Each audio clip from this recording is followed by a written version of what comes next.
5 times a day, every day, over 1 billion Muslims bow down and recite a prayer to Allah, given to them by Muhammad, their prophet.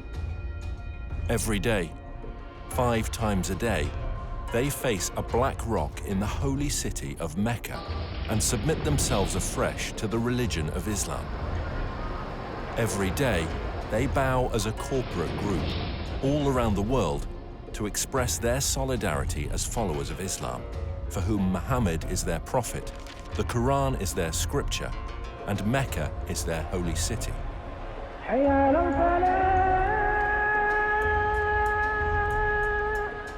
However, as archaeological discoveries are beginning to point to a different story, scholars are seriously examining and challenging the facts about the founding of Islam. And if they're right, how will it affect Muslims today? We have tools at our disposal that have never been available before. Modern technology is allowing us to reconstruct the opening years of Islam and to understand things that have puzzled historians for years.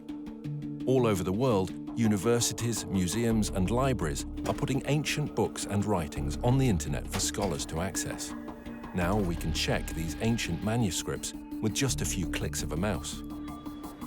Today, both academics and amateurs alike can accurately check via satellite locations and details that would previously have taken huge expense and effort, and can share them instantly around the world via social media and academic forums. So, now for the very first time, a whole new era of research surrounding the founding of Islam is coming to light, and we can piece together what really happened in Arabia 1500 years ago.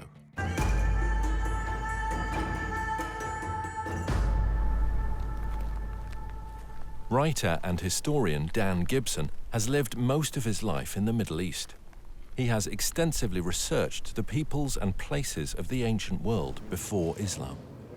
I first came to Arabia in my early 20s, and I've spent more than 30 years exploring every corner of this amazing part of the world, piecing together evidence for a radical new theory, which I believe will change our understanding of the past.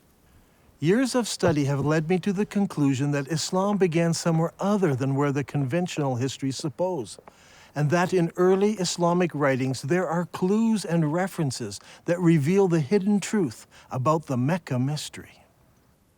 Back in 2002, I had occasion to visit a conference on Nabatean studies organized here by the Al Hussein bin Talal University. During the conference, I had occasion to speak with leading archaeologists from Saudi Arabia and from Jordan. I asked them specifically about the archaeological record in Mecca. While not wishing to be named or quoted, they admitted that there was no archaeological record in Mecca before 800 AD. I had expected them to defend the opinion that Mecca was a walled city with houses and gardens and public buildings and temples. They said no, there was nothing like that there. Did you know that the name Mecca is mentioned only once in the whole Quran? Muslim scholars link other names with Mecca, names such as the Forbidden Gathering Place, or the Holy House, or the Place of Becca, or Weeping. All of these terms are universally associated with Mecca today. Nevertheless, the Quran itself does not tell us in so many words that these all refer to Mecca. Muslim scholars see no reason to debate this, but in recent years, some historians have raised questions. They have noted that Mecca was a barren place and not located on the ancient caravan route. People have imagined that the caravans carried incense, spice, and other exotic goods. But according to recent research, by the time of Muhammad, the age of frankincense was now long over, and the Arabs engaged in a trade of leather and clothing, hardly items that could have sustained a large city that was described as the mother of all cities and the center of the trade route. Look at this map. Where do all of the trade routes intersect? There are 3 places in northern Arabia that could be described as the center of the trade route. What is interesting is that Mecca was not even a stopping place because it was not even located on the caravan route. In this film, we will find out why there is a total lack of archaeology in Mecca from the time of the Prophet Muhammad, why descriptions of Mecca do not tally with the landscape, and how an early Islamic civil war altered the truth about Islam. While Muslims all over the world believed that their holy city and their founding leaders all lived in Mecca, in Saudi Arabia, Dan Gibson believes the evidence actually points elsewhere.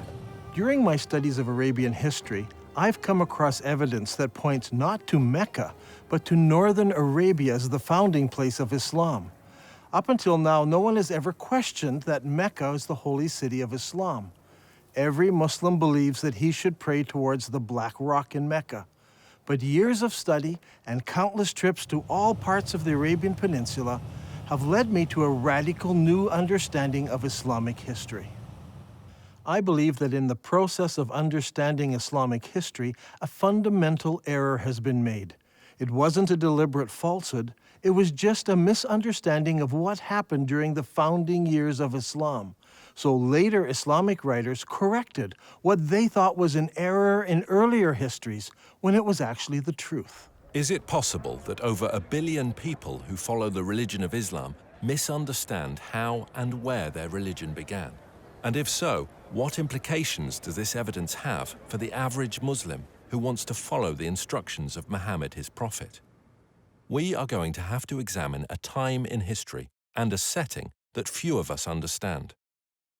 For centuries, the histories of the classical world and Middle East empires have been discussed, but little effort has been given to the history of Arabia. This ignorance is true not just of the West, but also of the Arabs themselves. The Prophet Muhammad was born in 570 AD, at a time and a place that few people today really know about. His grandfather and his father were Nabatean merchants, and in fact Muhammad himself married a merchant woman.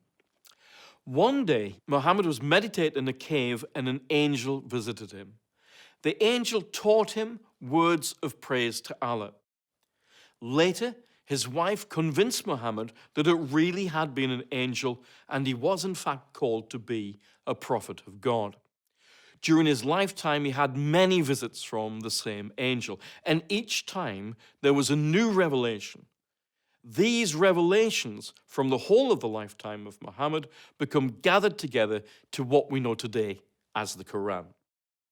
Adel Ishemeri studied Islam at the Islamic College in Kuwait. Over the years, he and Dan have formed a good friendship and have often found themselves drawn into deep discussion about faith and its history. كانت رسالة محمد هي أن في إله واحد وأن هو آخر الأنبياء الذي أرسلهم الله. وهذا الشيء أغضب كثير من المتواجدين في مكة بسبب أنهم كانوا يعبدون آلهة أخرى وهي الأصنام. كثير من الأصنام كان موجود هناك وكانوا يعبدون هذه الآلهة. ولهذا السبب بسبب غضب الناس عليهم صار اضطهاد على محمد وعلى القلة من أتباعه. فقرر محمد وأتباعه الهجرة إلى المدينة. Muhammad and his followers suffered persecution. So he and a few of his followers fled to Medina. Now that city actually converted to Islam and Muhammad established a government there. And in fact, we can date the Muslim calendar from this period of time. Shortly after this, his followers started attacking caravans, growing in power, growing in number, until eventually more and more people joined them, to the point where they became an expanded military presence, in fact, throughout the whole of Arabia.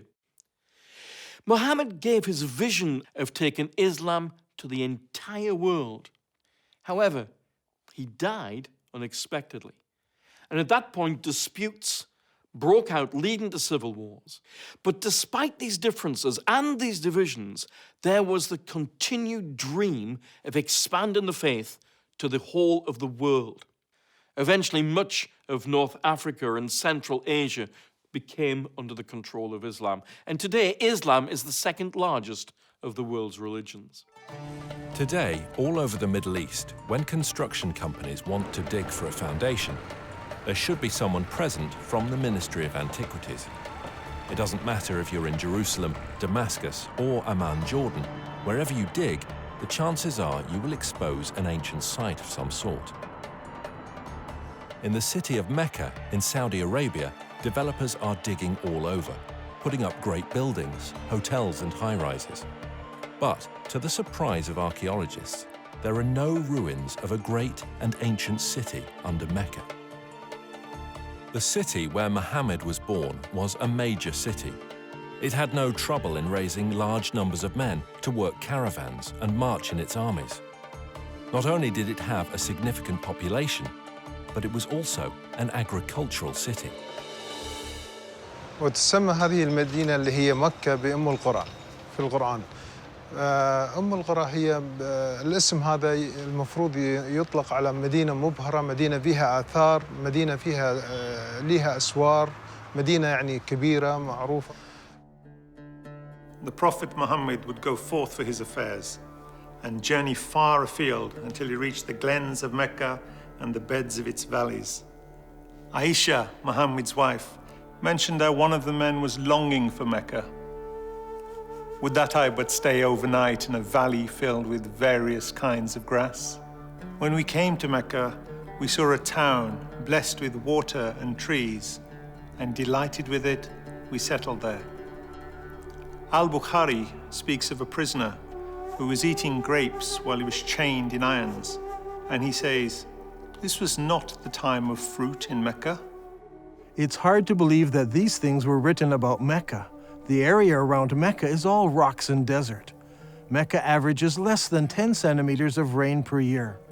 With its extremely hot temperatures and barren conditions, this is scarcely enough to grow any vegetation at all, let alone grow enough food to support a large population. Yet the holy city of Islam is described as having fields with trees and grass and soil. But there's no cultivatable land near Mecca. It doesn't match the ancient descriptions. Ibn Ishaq mentions that the people of Mecca were reluctant to cut down trees in the sacred area. The presence of trees and plants in ancient times can be easily tested by the presence of spores and pollen in undisturbed ancient soil. To date, there is no record of trees having ever existed in ancient Mecca. Another puzzle is that the city of Mecca is missing on all early maps of Arabia. One would expect that a major merchant city would be mentioned on early maps, but not one shows Mecca before the time of Islam. Over the years, I have gathered copies of many ancient maps of Arabia. I have diligently translated them, but never once did I find Mecca mentioned on a map before Islam. Did you know that the name Mecca does not appear in any literature prior to 740 AD? That's 120 years after the founding of Islam. Don't you find it puzzling that for the first 120 years of Islamic history, none of the surrounding nations knew anything about the existence of Mecca? How could a major city, a city that could raise thousands of men in its army, a city that had agriculture, trees, grass, fruit and grapes, be missed by other nations? How could a major city with walls, temples, and public buildings not be found in the annals of other nations, especially if it was a merchant city that undertook trade with all the nations around it? And most puzzling of all is that when we go to the physical location of this ancient city, we find that there is no early archaeological record. It was an insignificant location, not even on a trade route. Many historians today have come to the conclusion that the accounts of the founding of Islam are all myths. Obviously, there is a great discrepancy between what Islamic records tell us and what the archaeologists have been finding, so the conclusion they draw is that the Islamic records are just fabricated myths. In my years of study, I have become convinced that the early records are not myths, but that they refer to another location that fits all of these descriptions. I believe that Muhammad was born and raised in another place, and that Muslims are facing the wrong direction when they pray. According to commonly accepted Islamic history, the Kaaba was a major shrine in the city of Mecca and the focus of pilgrimage in Arabia. A good starting place might be studying the pilgrimage before the founding of Islam. وكما دون المؤرخ الطبري بأن هناك كان نوعان من الحج، الحج والعمرة. الحج الأكبر أو الحج الأصغر، وكان جد محمد كان يؤدي العمرة قبل الإسلام. This Umrah before Muhammad was at a time when the focal point of Arabian pilgrimage was to a place known as the Forbidden Gathering Place. This location held many pagan idols. وهذه الأسماء كانت موجودة قبل الإسلام، ولكن ما زال المسلمين إلى حد هذا الآن يستخدمون نفس الأسماء، ولكن هي الأسماء هذه إتنا من الخارج، يعني من الوثنية، ليس أسماء إسلامية. In order for us to understand what was happening in pre-Islamic Arabia, we need to understand the importance of holy places in ancient Arabia. From ancient times, Middle Eastern religions have equated gods with regions rather than being universal. Modern readers of history have long been influenced by Greek and Roman concepts of the pantheon of gods and have failed to realize the significance that the ancient Arabs applied to gods of specific regions. In the eyes of the ancient Arabs, there were gods who lived in Mesopotamia, gods who lived in Egypt, and gods who lived in Greece, and so on. Arab merchants passing through an area would respect the local gods. They were not opposed to gods of different places. What they were opposed to was the representation of a god in human or animal form. They preferred to use geometric shapes. For instance, here is a god in the shape of a block. That one over there is shaped as a triangle. Each of these gods were considered local gods and must be respected when passing through their territory. Such a view of religion naturally leads to accepting territories and locations as being sacred to specific gods. Thus, the area around a temple, such as a particular valley or remote desert location, could be considered as sacred.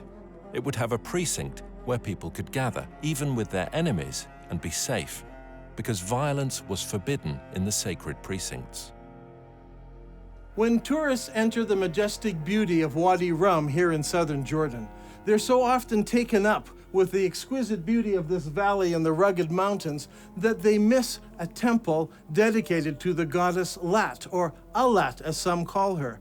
This Nabatean temple had a sacred area. It was located in front of the temple, with the mountains marking off the sacred area. Before Islam, Arabs were divided into many groups. They worshipped different gods and often fought amongst themselves over tribal issues. The one thing that held them together was the pilgrimage to a common ancient meeting place. The Quran calls this Masjid al-Haram, or the Forbidden Gathering Place. Masjid means gathering and is translated mosque today. Before Islam, there were no mosques, so the masjid was simply a gathering place.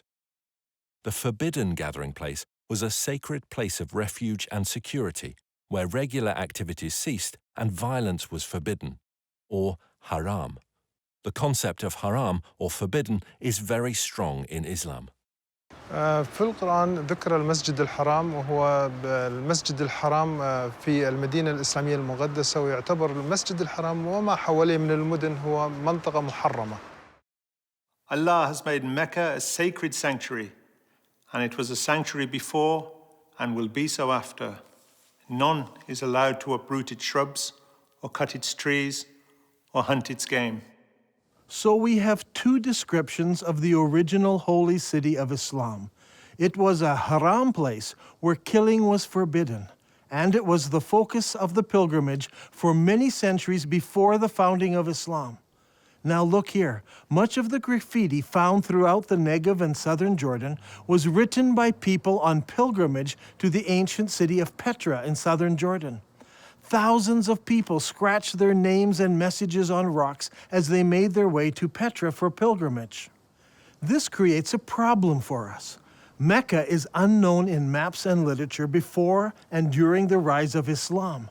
The descriptions, such as the center of the trade route, the mother of all cities, and the focal point of the ancient pilgrimage, do not fit. How can we solve this?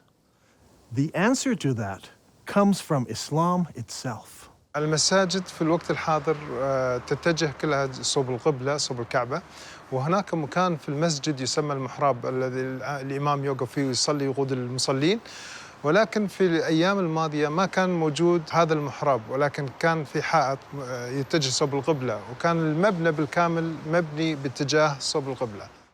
In Islam, it is universally understood that the Qibla is towards Mecca in Saudi Arabia. No one questions the direction of the Qibla today. However, the Quran tells Muslims they have a Qibla. The text of the Quran does not give the name of the city to which prayer was originally made. It only mentions Masjid al-Haram, or the forbidden gathering place. Muslims believe they originally prayed towards Jerusalem. According to Islamic sources, in 624 AD, Muhammad changed the Qibla to Mecca. Muhammad revealed this in Surah 2 of the Quran. Thus we appointed the Qibla to you. Indeed, it was a momentous change, except to those guided by Allah. Allah would never make your faith of no effect. Now shall we turn you to a Qibla that shall please you. Turn then your face in the direction of the Masjid al-Haram. Wherever you are, turn your faces in that direction. As a historian of the Arabian Peninsula, I've always been interested in finding the location of the original Qibla. What direction did Muhammad pray towards before the Qibla was changed? Was it Jerusalem, as some claim? Was it Syria, as some claim? Or was it some other direction? If we were to do this study 100 years ago, it would require an incredible amount of work and research. We would have to travel the world searching ancient sites to find the earliest mosques in Islam. Now, in a few moments, we can do what used to take a lifetime. Google Earth lets us look down on sites from space, and websites like ArcNet can combine the research of hundreds of students and professors. We can examine structures based on various criteria. We choose Islamic buildings, arrange them by date into a chronological list, then determine when they were constructed, check their Qibla direction by using Google Earth, and collate this to determine when the Qibla direction changed towards Mecca. This will give us solid data to work with. Now, determining the Qibla direction is not an exact science. Some of the early mosques, like this one, are not exactly square. So researchers need to find the Qibla wall and project 90 degrees from that wall. Because early buildings were not square, we cannot use the side walls or the back walls.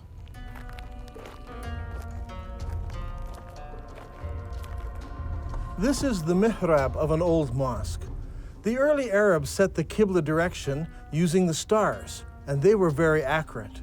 The best way to determine the Qibla direction is to visit the mosque and use an actual accurate GPS unit. Not every mosque can be used for this study. Many of them were totally reconstructed over time, so much so that it is no longer possible to determine their original Qibla direction. However, a number of mosques survive. For instance, there is a mosque called the Mosque of the Two Qiblas in Medina. Islamic history tells us that it was in this very mosque that the companion leading prayers was told of the Qibla change. So he turned around and started praying towards Mecca. The question is, where did he originally face? Muslims have a ready answer. He prayed towards Jerusalem. Now today, the Mosque of the Two Qiblas faces Mecca. But in 1987, the mosque was completely torn down so it could be rebuilt.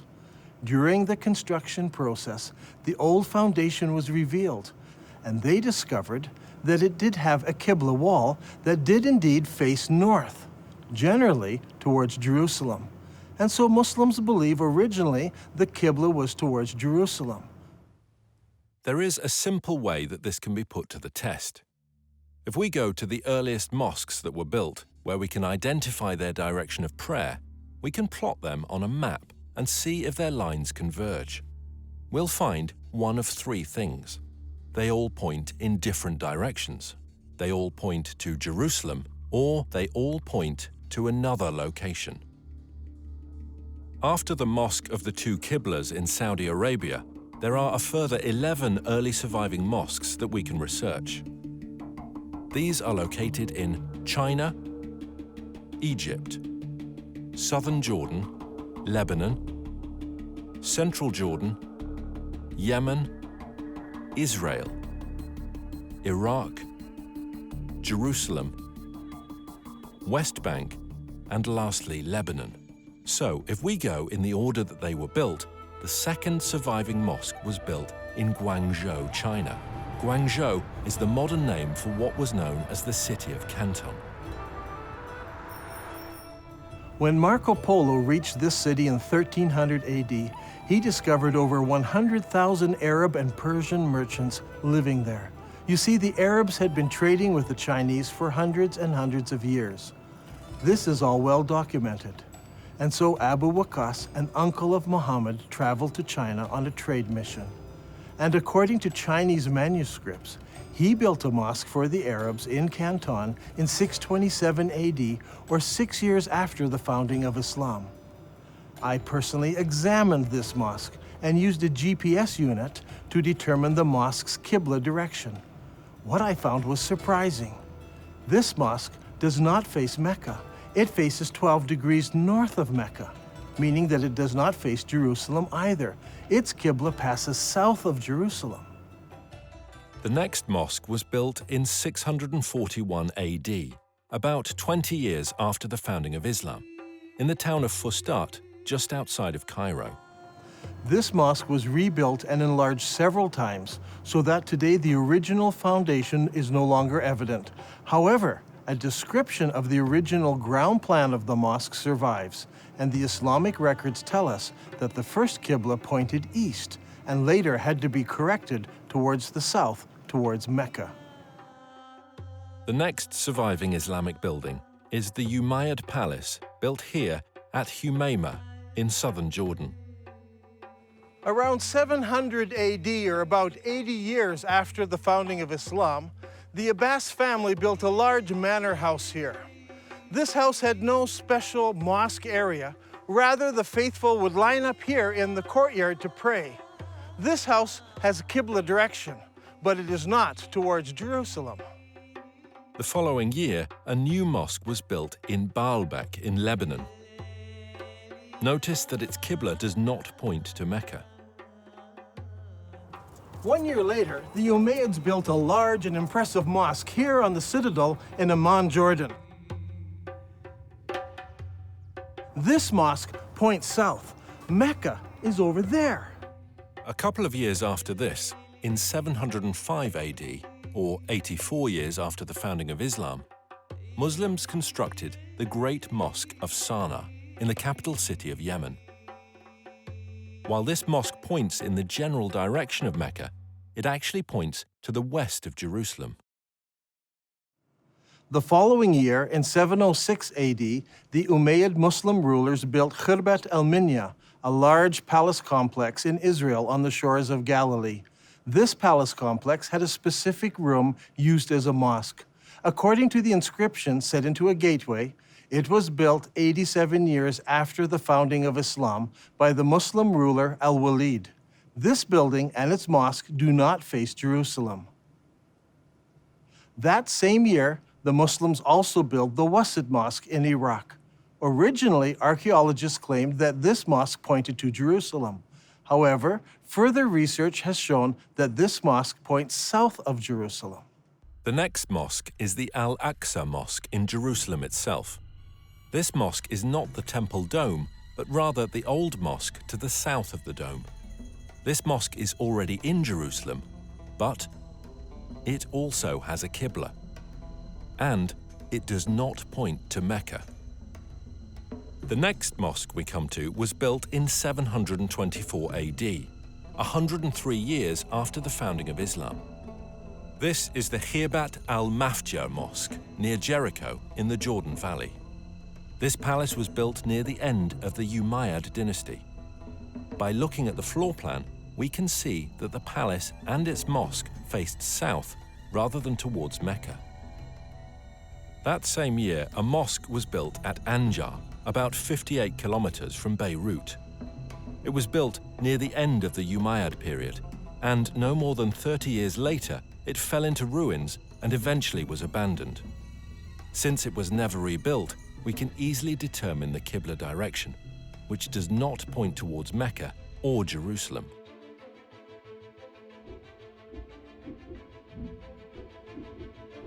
Now, let's put this all together onto one map.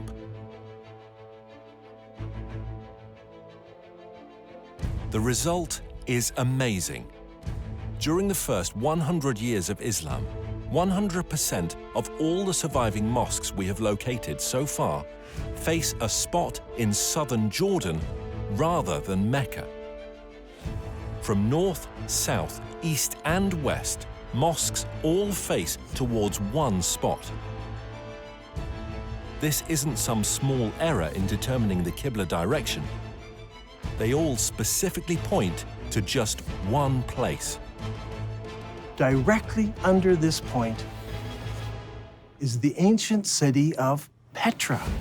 This is a city that is well known to us today. It is a popular tourist site.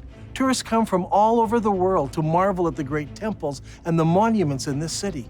Could it be that Petra is the mother of all cities described in the Quran? It was the focus of the ancient Arab pilgrimage. So could Petra also be the birthplace of Muhammad and the founding city of Islam? دان غريب، يعني أنت تقول إن البتراء لكن البخاري يقول لنا هي القدس، فشلون تبي نفكر في هذا الأمر؟ شلون تبينا نقبل هذا الشيء؟ يعني البخاري قال لنا القدس. Every good Muslim tells me that Muslims used to pray towards Jerusalem. They know this because Bukhari tells them this. And I agree, Bukhari says it was Jerusalem. But Bukhari is writing some 200 years after Muhammad, and he's writing more than 100 years after the Qibla change took place. So he's not an eyewitness. He's just collecting what people are remembering. And he actually notes several conflicting ideas that were circulating at the time. While some people were offering morning prayer at Qibla, a man came to them and said, "A Quranic order has been revealed to Allah's apostle tonight, that he should face the Kaaba at Mecca. So you too should turn your faces towards it." At that moment, their faces were towards Syria. And on hearing this, they turned towards the Kaaba at Mecca. I believe that originally Muhammad, while living in Medina, prayed north towards Petra, which was in the Roman province of Syria. By the time Bukhari was collecting his stories, people had forgotten Petra, and everyone remembered that their great-grandparents prayed towards Syria. دان القرآن يقول لنا مسجد الحرام في بكة، فيا ترى بكة وين موقعها الحقيقي؟ Those who bring up the argument about Becca raise an interesting point. I agree that in Islamic literature, the name Becca is synonymous with the first holy city of Islam. When Muhammad was a young man, the people decided to rebuild the Kaaba. In the rubble, they found several building blocks with inscriptions written in Syriac, the language of the Nabateans. They found a Jew who could translate it for them. "I am Allah, the Lord of Becca. I created it on the day that I created heaven and earth and formed the sun and moon, and I surrounded it with 7 pious angels. It will stand whilst its 2 mountains stand as a blessing to its people with milk and water." The word Becca is an ancient Semitic word which means to weep or lament. If a location was assigned the title Becca, it would mean the place of weeping. The name Becca has never been used of Jerusalem. It appears only once in the Bible in Psalm 84. Here it is used in reference to a valley of weeping. But the Quran also speaks of a valley of weeping, where Hagar was weeping over Ishmael. The Quran places this story in Becca, which is the early name for the place where the Kaaba was built. Surely this location was not Jerusalem, which is built on top of a mountain and not in a valley. I think the answer is quite simple. There were many major earthquakes in Petra, such as the one in 551 AD, only 19 years before Muhammad was born. We are told that during that earthquake, much of Petra was destroyed. Petra could have been called the Valley of Becca because so many people were killed over so many years from all the earthquakes. If Petra is the holy city of Islam, then there should be evidence of Muhammad's tribe, the Quraysh, around Petra. If Dan Gibson can find Muhammad's tribe, it will greatly support his theory that Muhammad was from the Petra region and not from Mecca.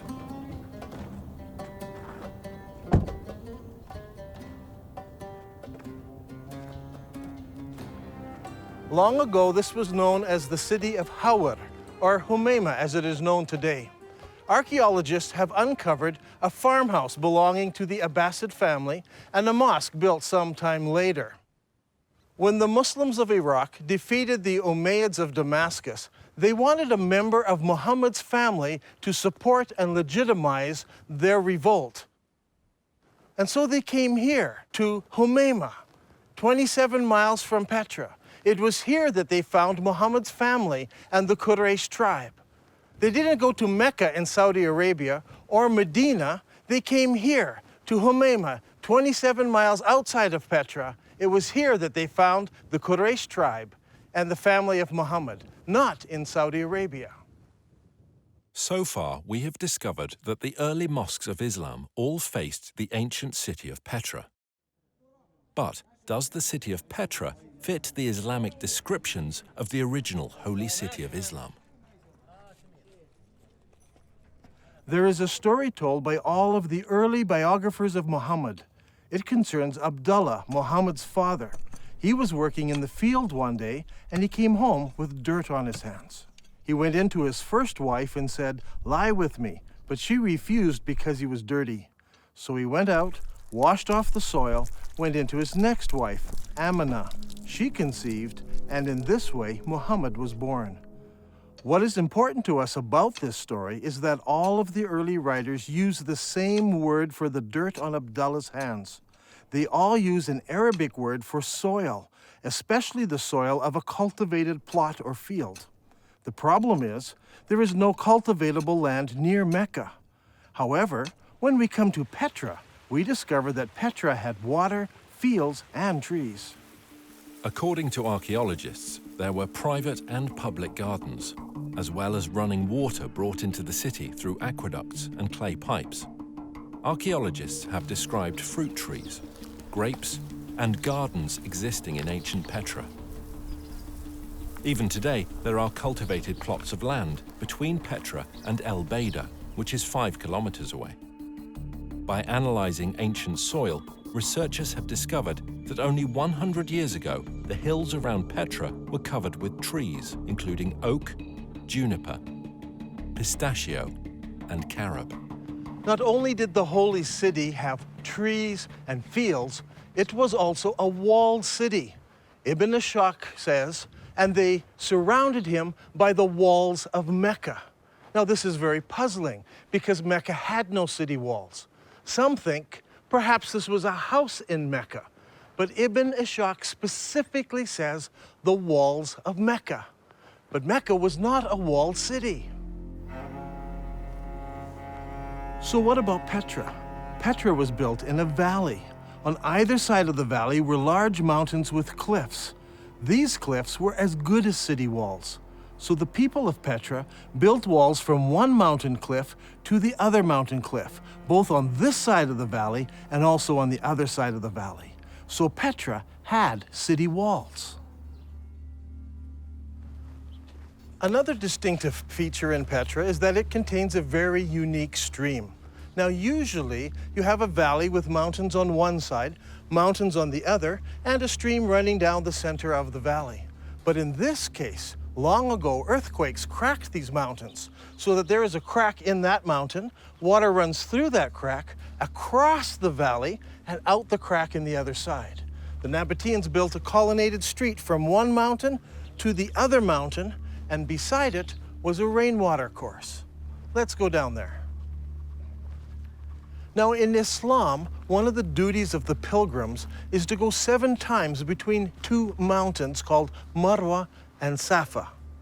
What is interesting is that Bukhari tells us that Muhammad chose to do this, running in the rainwater course between the 2 mountains. But there are problems. Safa and Marwa are just small rocks. Today, they're housed right inside of the mosque building.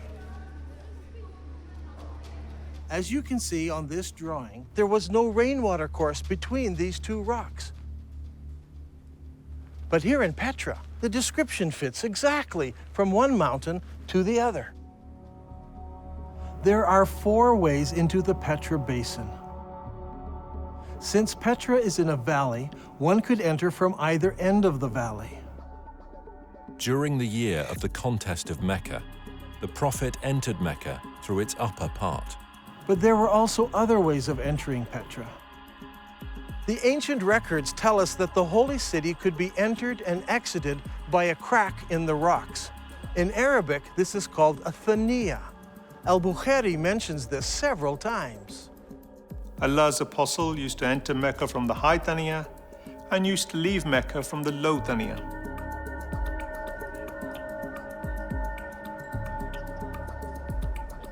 The Prophet went on advancing till he reached the Thaniya through which one would go to them, that is, the people of Quraysh.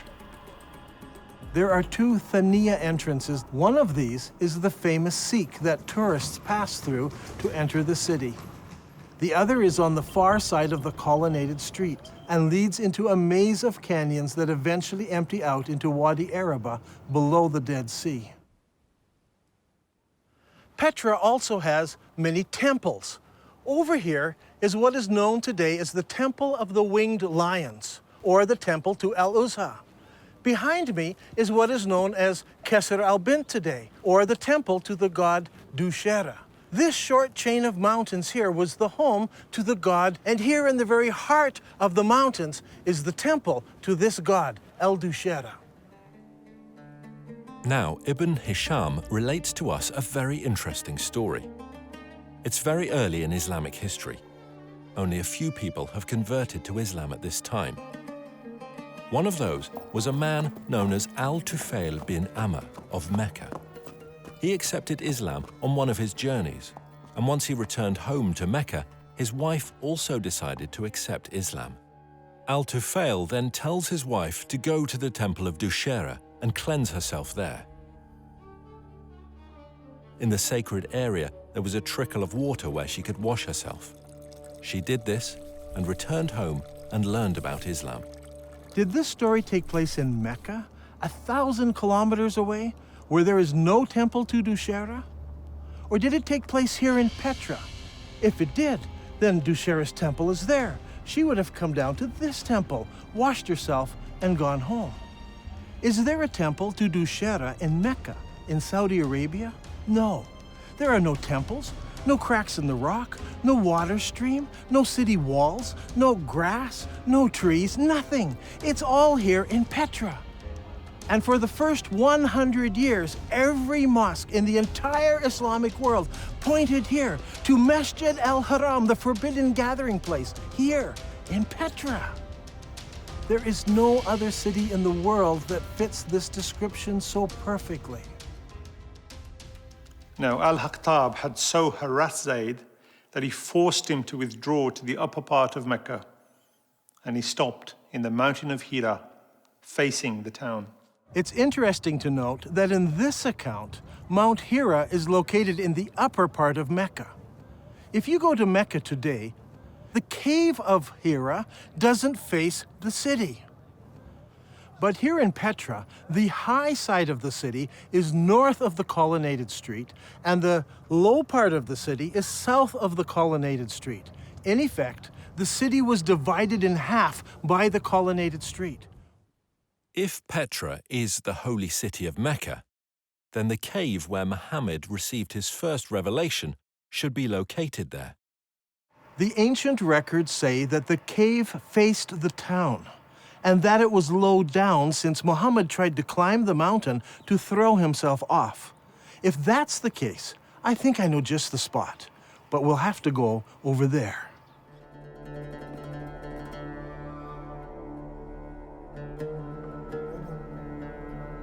Here in this cave, we can see where there are many various god blocks.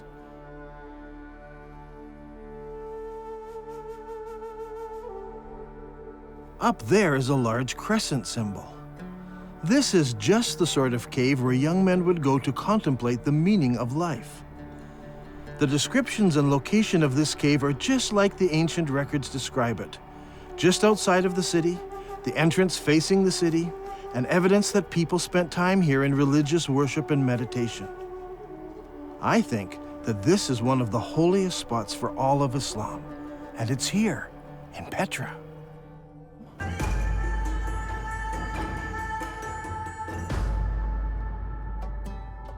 The Quran commands every Muslim to face the forbidden gathering place when they pray.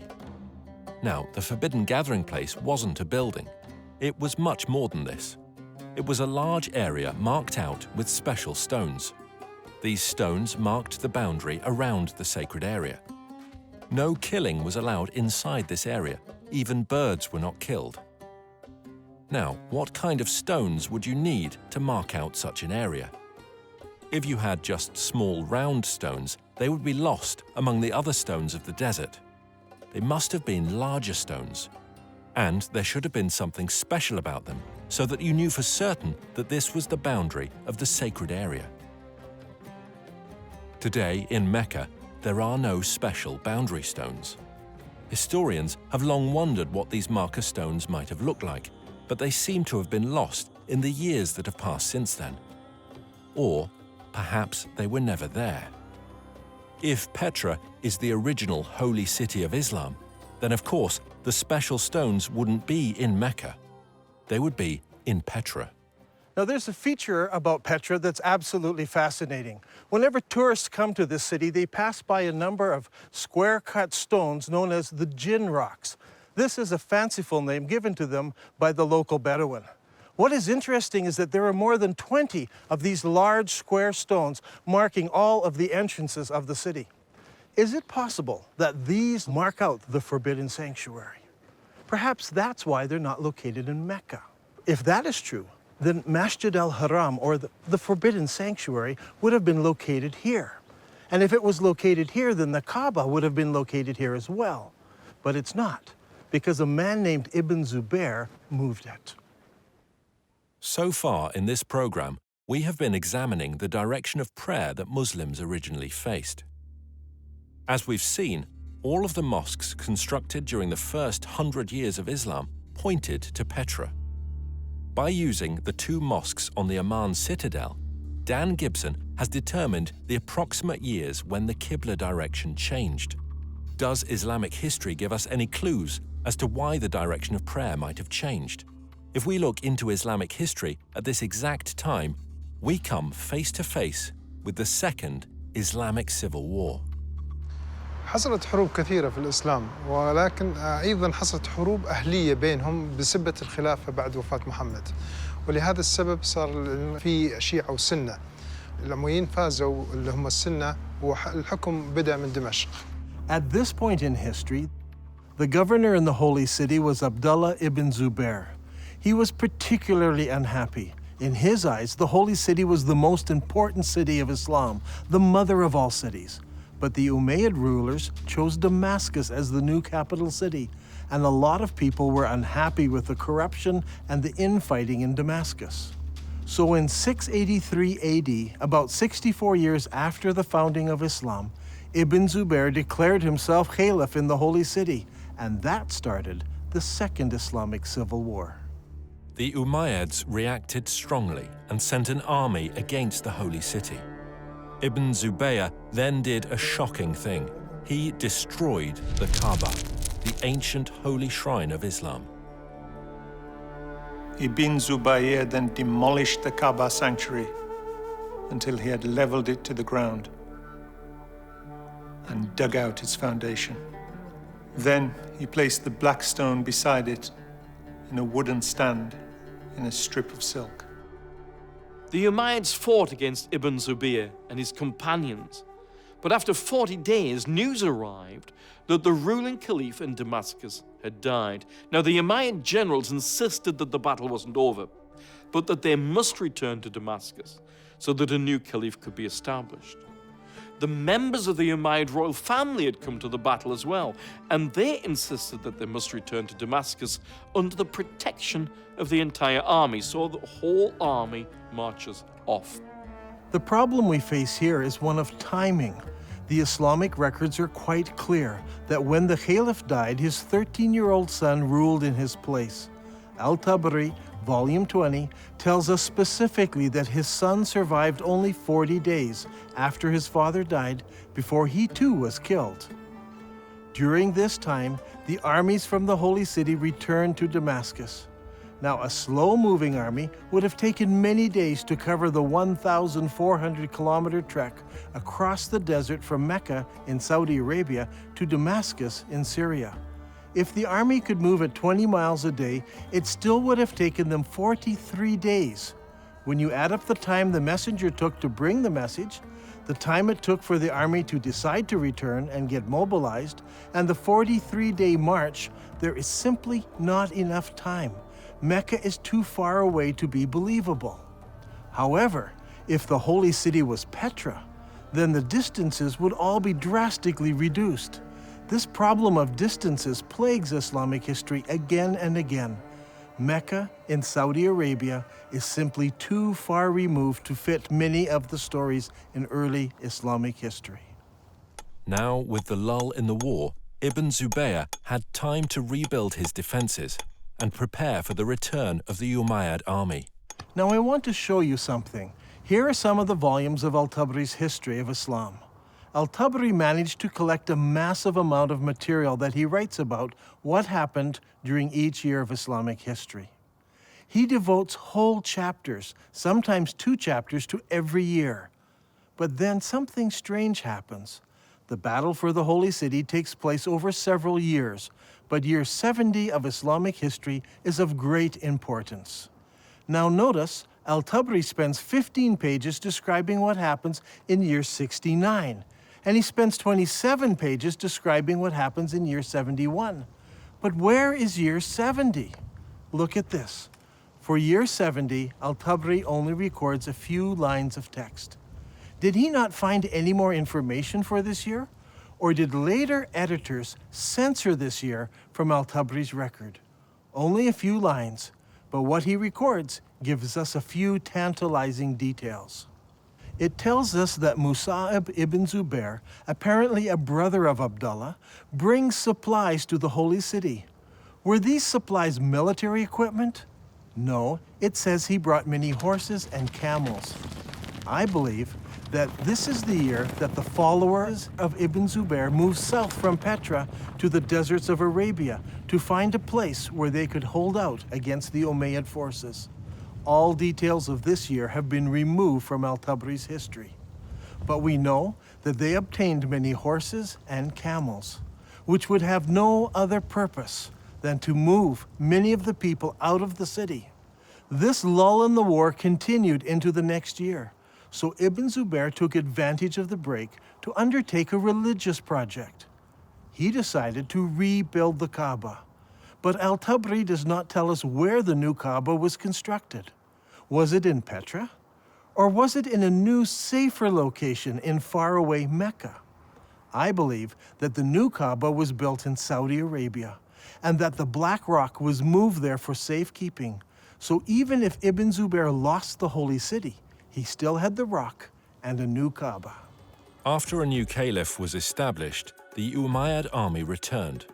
This time the army was bigger, and the Umayyads brought large weapons of war with them. Among them, a stone-throwing machine called a manjanik. The war between Ibn Zubayr and al-Hajjaj took place for 6 months and 17 nights in the hollow of Mecca. Yusuf ibn Mahak said, "I saw the manjanik with which stones were being hurled. The sky was thundering and lightning, and the sound of the thunder and lightning rose above that of the stones, so that it masked it."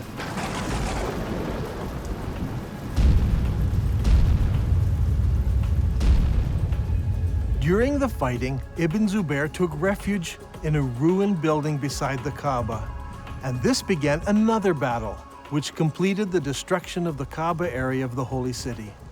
Eventually, Ibn Zubair lost the battle, but the cause was taken up by those in the city of Medina in Saudi Arabia and by the city of Kufa in Iraq. I believe that during this time, the Islamic world was thrown into contention. Should they pray towards Petra, or should they pray towards Mecca?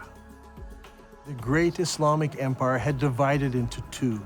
Originally, the Umayyads ruled from Damascus, and they prayed towards Petra. But they were defeated in battle, and now the eastern part of the empire was ruled by the Abbasids, who all constructed their mosques facing towards Mecca.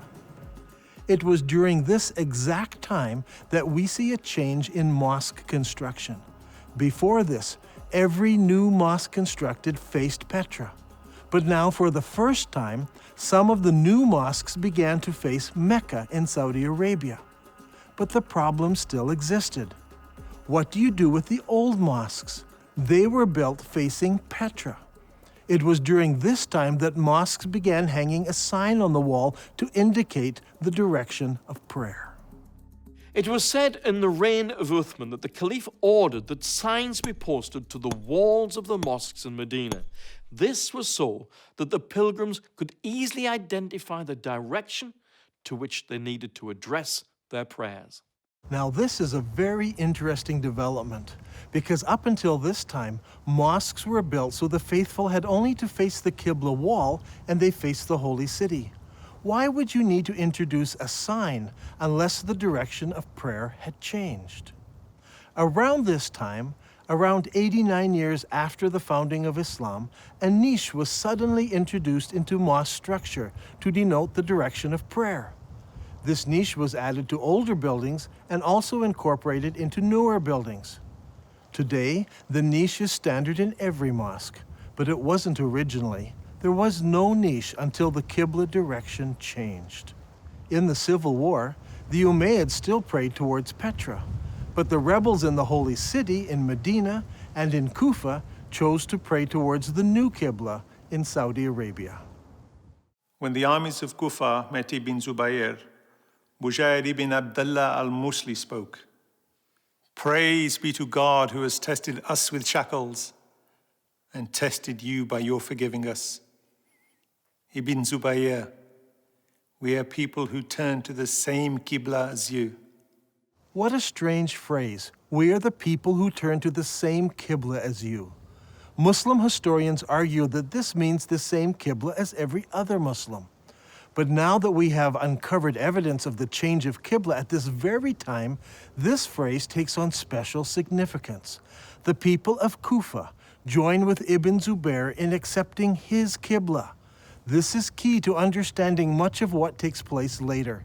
Even though Ibn Zubayr is eventually killed and seems to lose the civil war, the city of Kufa plays a major role in the development of the new Abbasid dynasty, and Kufa becomes a theological center and a place for copying Qurans. In the Islamic world, things were a mess. Not only were Muslims divided politically, they were divided religiously. Obeying the wishes of Allah as revealed by the Prophet Muhammad was at the very heart of Islam. Should you obey Muhammad and the Quran and face towards the forbidden gathering place in Petra? Or should you pray towards the sacred house and the Black Rock, which is in Saudi Arabia? So far, Dan Gibson has plotted the existing mosques from the 1st century of Islam, and they all point to Petra in Jordan. So what about the mosques of the 2nd century of Islam? Do they all point to Petra as well? Here is where things start to get interesting. During my studies, I discovered that the mosques built during the 2nd century of Islam point in different directions. This is what I call the time of confusion.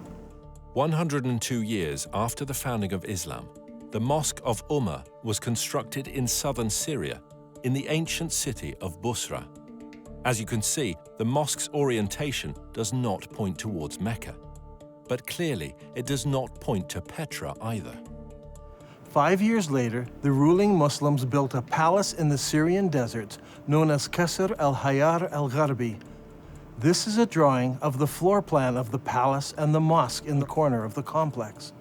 The whole complex seems to face somewhere between Petra and Mecca. A couple of years later, Qasr al-Hayar-i-Shaki Palace was built about 100 kilometers north of Palmyra. If we examine the ground plan of the palace buildings, we notice that the palace and its mosque don't seem to align to either Mecca or Petra. Once again, it points in between. Is it possible that something had happened which made the builders not want to choose either Petra or Mecca, so they pointed the Qibla between the two? We can see from the map that the Qibla points exactly between the two cities. It is not a slight error in calculation, but a deliberate avoiding of both Petra and Mecca. So, we must find an answer elsewhere to explain that change. 109 years after the founding of Islam, a mosque was built in Bangalore, Pakistan. Like all of the other mosques of the period, it had only a Qibla wall without a niche. This mosque, however, pointed towards Mecca in Saudi Arabia. Here we have the very first mosque that we can identify as pointing to Mecca. There may have been others built that no longer exist, but this mosque is significant because it's the earliest surviving mosque that we can truly say faced Mecca in Saudi Arabia. And, what is astounding, is that it was built about 100 years after the death of Muhammad. This is very late for Muslim historians, and it is going to cause traditional Islamic history all kinds of trouble. One of the most important buildings in our study is found here on the citadel of Amman, Jordan. This Umayyad palace was built about 122 years after the founding of Islam. Now, if you remember, we looked at an Umayyad mosque built over here. This mosque points directly towards Petra, but when they built the palace, its Qibla direction was directly towards Mecca. So clearly, the Qibla direction changed sometime between the construction of those buildings and the construction of this palace. This will help us determine how and when the Qibla direction changed. Remember, it was during the construction of this palace that the name Mecca first appears in literature anywhere. الغريب أن مكة لم تذكر طول هالسنين هذه لا في الكتب الأدبية ولا الكتب الإسلامية، ولكن ما تم ذكرها إلا عند تغيير القبلة، وهذا شيء غريب جدا. يا ترى شنو الأسباب؟ يعني المفروض أنه يذكر في الكتب الإسلامية في تاريخ الإسلام، ولكن لم يذكر هذا الشيء إلا عند تغيير القبلة. هذا شيء غريب. The next major mosque that was constructed was built 32 kilometers south of Amman, Jordan. This was known as the Mushatta Palace and Mosque, and it was built in 743 AD. As you can see, it was a very large and impressive Umayyad palace, with the mosque located in the southern part of the structure, facing Petra. Indeed, the entire complex faces Petra. What makes this interesting is that it seems that Islam is now split into several groups. There were the traditionalists, who built their mosques like this one, facing Petra. But there were reformers whose mosques face Mecca. And there were others who were not in either group, and they refused to select either of those Qiblas. During this time, a significant change took place in Islamic history. The Umayyad rulers of Islam in Damascus were defeated by the Abbasids of Kufa. In 754 AD, Al-Mansur, the new caliph, commissioned the construction of a brand new eastern capital, choosing Baghdad in Iraq as his site. The new city was built on a spectacular design. Rather than the haphazard shape common to most Middle Eastern cities, this city was built in a great circle. The designers went out to a brand new area and used ashes to draw out the city plan on the ground prior to construction. The city, which was completed in 767 AD, was 2 kilometers in diameter. As you can see on this drawing, the main mosque of the city had no niche indicating the direction of prayer. That was to come later. One wall was used as a Qibla wall, and that wall pointed directly to Mecca, as would all of the other mosques built from now on by the Abbasid rulers. If this is all true, then the Prophet Muhammad and the first 4 rightly guided caliphs in Islam, and the following Umayyad rulers who ruled Islam from Damascus, all prayed towards the city of Petra. But late in the Umayyad reign, something happened that caused the builders to change the direction of their mosques. Some pointed to Petra, some to Mecca, and some chose to be neutral and point between the two. This created a problem for the western half of Islam. The people in the West were still loyal to the earlier Umayyads, So the Islamic world is now split into two.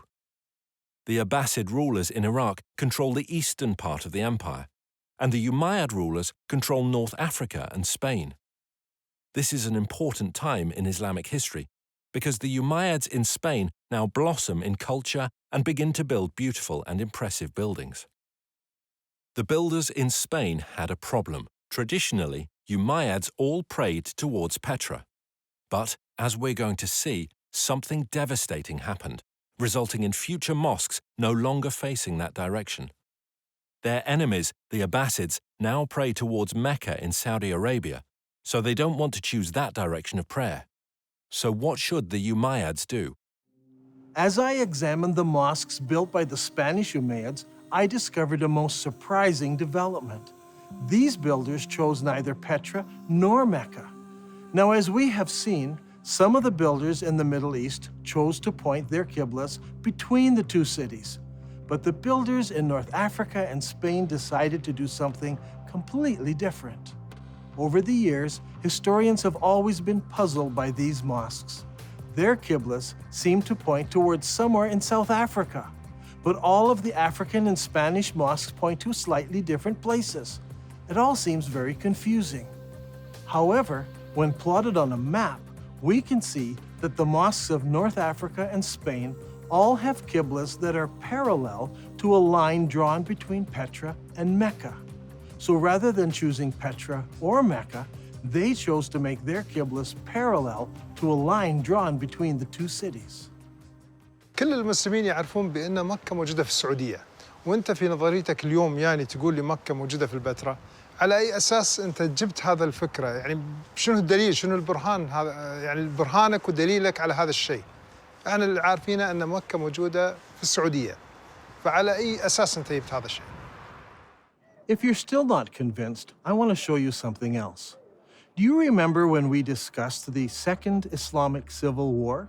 Ibn Zubair barricaded himself in the Holy City, and the Umayyad Syrian army surrounded him and kept him there for 4 months. During the month of October, the Syrians brought a catapult up to the city walls, where they lobbed rocks right into the holy places of Islam. How is this possible? Normally, people live behind the city walls. A catapult would simply smash down people's houses. But in this case, it said the catapult hit the holy places of Islam right in the center of the city. How is this possible? Well, here in Petra, there is a unique feature. Petra had city walls. In the north and in the south, the city walls crossed the valley. But in the north, the city walls did not go all the way to the canyon because there was a watercourse running along the canyon. I believe the Syrians brought their catapult up the dry river course right to the place where they could lob rocks into the very heart of the city, hitting the Kaaba and the holy places of Islam. Archaeologists from Brown University have been digging here in Petra for many years. Their project was to excavate what is known as the Great Temple area.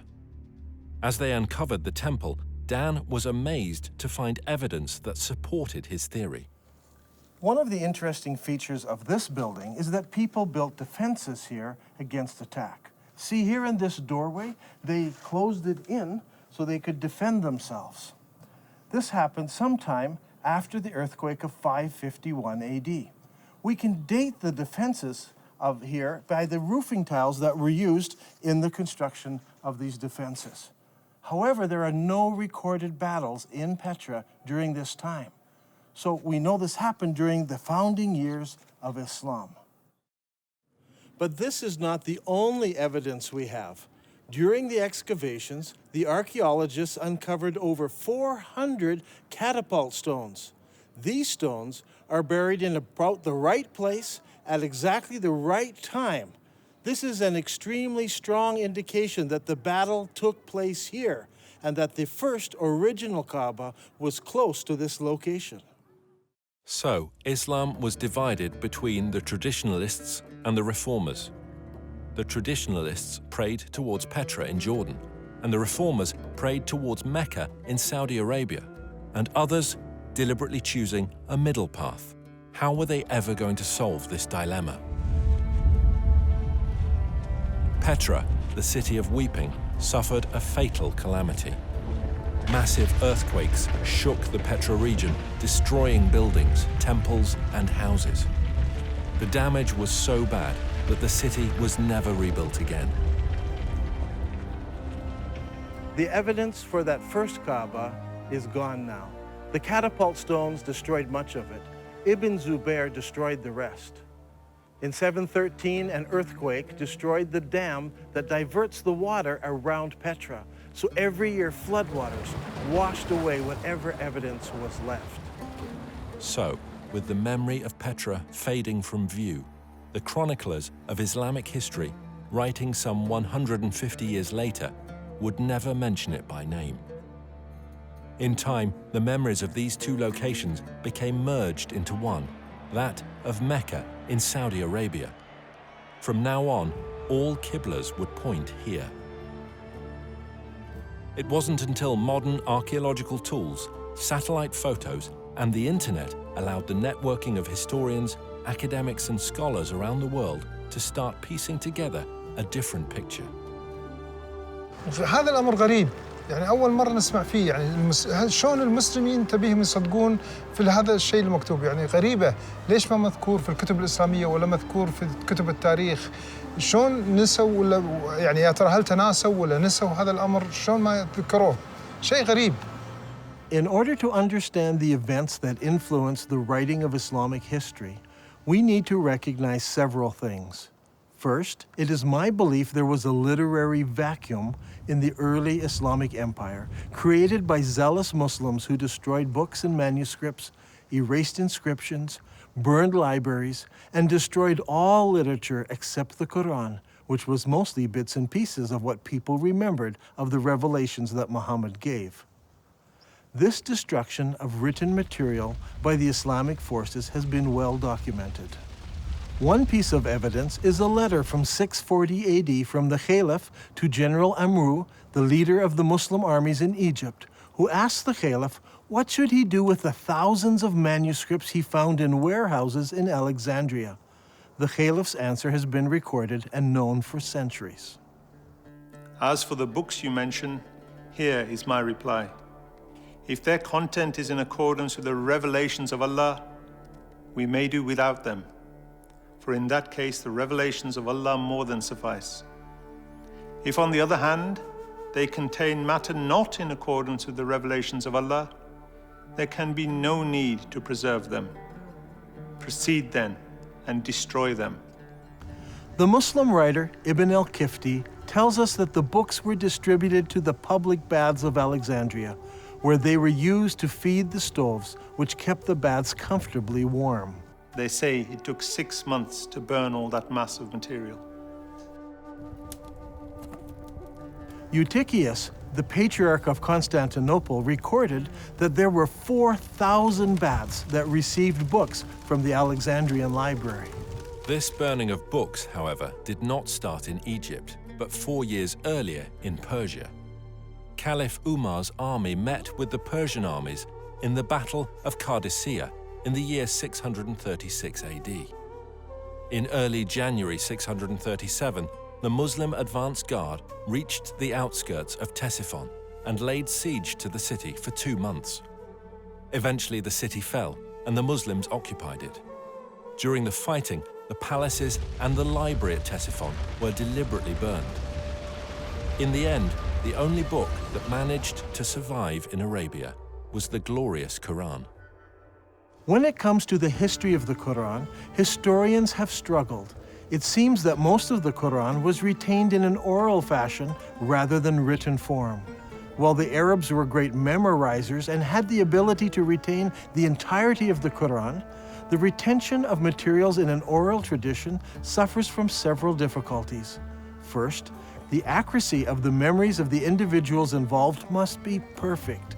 In the case of the Quran, arguments arose over the various verses, how they should be rendered, and if they should or should not be included in the whole. Second, the problem of transferring knowledge from the learned to the novice is often a difficult step. In the case of the Quran, most of the men who memorized the sayings of Muhammad were also warriors. As is often the case, Warriors die in battle, and their knowledge of the Quran perished with them. This is amply illustrated in the Battle of Yamama, when an estimated 450 men who had memorized the Quran were killed. Hudayfa bin al-Yaman came to Uthman at the time when the people of Damascus and the people of Iraq were waging war to conquer Armenia and Azerbaijan. Hudayfa was afraid because the people of Damascus and Iraq had differences in the recitation of the Quran. So he said to Uthman, "O chief of the believers, save this nation before they differ about the revelations." So Uthman sent a message to Hafsa saying, "Send us your manuscript of the Quran so that we may compile the Quranic materials into perfect copies and return the manuscript to you." Hafsa sent it. Then a group of men sat down to create a new copy of the Quran. Uthman said to the 3 Quraysh men, "In case you disagree, write it in the dialect of Quraysh, for the Quran was revealed in their tongue." When several copies were written, Uthman returned the original manuscript to Hafsa. Uthman then sends every Muslim province one copy of what's been written, and he orders that all of the Quranic material, whether written in fragmentary manuscripts or even in whole copies, that they all be burned. And so the burning continued. This time, even Quranic materials were burnt. But it did not stop the arguing about what should or should not be included in the Quran. When the new Qurans arrived in various provinces, people argued against them. Sa'id bin Thabit said, "A verse from Surat Al-Ahzab was missed when we copied the Quran, and I used to hear Allah's apostle reciting it. So we searched for it and found it with Husayma bin Thabit al-Ansari." These 5 or 6 copies were now the only Qurans in the entire Muslim empire. Uthman's order to burn all other Quranic material tried to wipe out all Qurans everywhere, except the few that were held by the provincial governors. In effect, all non-Muslim books were destroyed, and then the Muslims destroyed all of their own books and writings, except for 5 or 6 copies. Remember, the Islamic Empire at this time stretched from the Atlantic Ocean through the Middle East all the way to Afghanistan, and only 5 or 6 copies of the Quran existed in all those millions of square kilometers. This is what I refer to when I speak of a literary vacuum. Much later, once the Abbasids took control of the Islamic Empire, they recognized this literary vacuum and they set out to correct it. The problem was, they were interested in producing an Abbasid version of Islamic history. So all of the materials produced under the Abbasid control reflected the politically correct version of Abbasid history. These histories and hadiths about the previous 250 or more years were collected, copied, and distributed. Those books that were written earlier were either destroyed or edited by later writers who thought they found errors in them. Under Abbasid rule, massive religious, scientific, and academic projects were undertaken. The Abbasid rulers encouraged scholarly development that would not only present the early years of Islam in a good light, but would also confirm their own right to ruling the empire. During this period of time, we find the great Islamic historians writing their treatise on Islamic history, and they also edit the earlier accounts. For example, we don't have Ibn Ishaq's original biography of Muhammad, as Ibn Hisham, under the Abbasids, corrected what he called grievous errors in the original account. After the editing of Ibn Hisham, the rest of the great Islamic historians began to write their histories, and they present us with an Islamic history that was tailored to suit the religious and political worldview of the Abbasids of their day. Is it possible that Muslims today are victims of an Abbasid cover-up? Did the Abbasids purposely turn Muslims away from praying towards the forbidden gathering place in Petra, as the Quran commands, and make them pray towards the Black Rock, now residing in Mecca? Are Muslims still being misled by Abbasid propaganda? I believe the stage was set when early Muslim leaders gathered together the various scraps of the Quran. The problem wasn't the collection, it was the destruction of anything that opposed their view. There is a great divide here between Western thought and Muslim thought. In Western thought, the later manuscripts are less reliable, as they are copies of copies. We need to go back to earlier source material, as it's more accurate.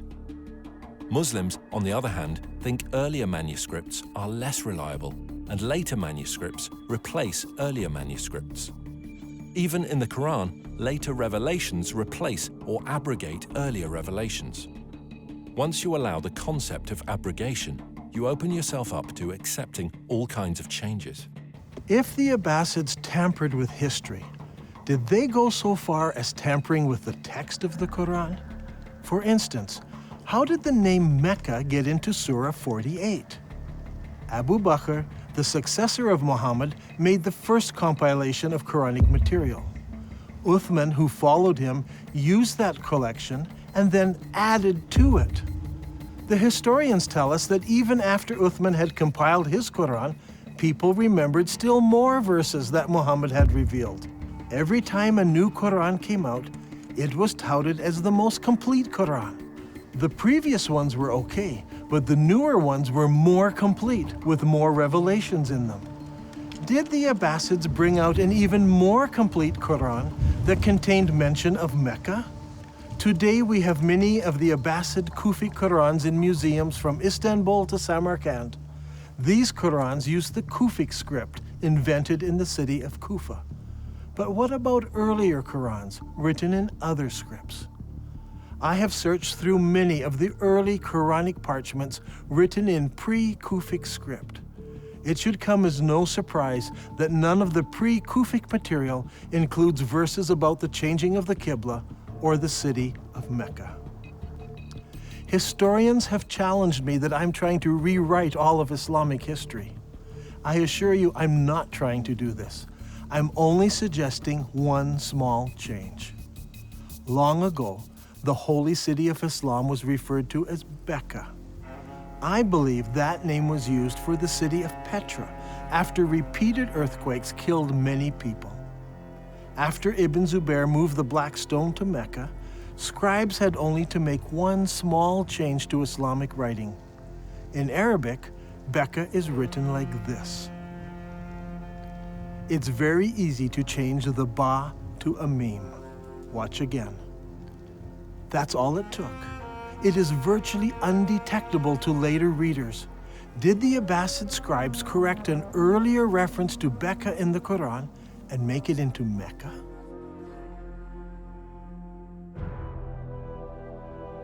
I believe that all of the evidence points to Petra as being the ancient city of Mecca, the founding place of Islam. All of the mosques of the first century of Islam point to the forbidden gathering place in Petra, and all of the descriptions fit Petra, not Mecca.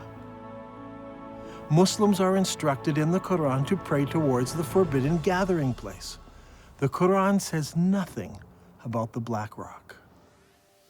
It is clear that although Dan Gibson's research is rooted in Islamic history, and he has a great affection for the Arabic world, his theories will be challenging to Muslims. As faiths around the globe come under increasing scrutiny to prove the veracity of their origins, all religions need to consider serious research they may find difficult. Islam needs to ask if it is possible that over 1 billion people have been misled by Abbasid propaganda regarding how and where their religion began. And, if true, what implications does this have for the average Muslim today?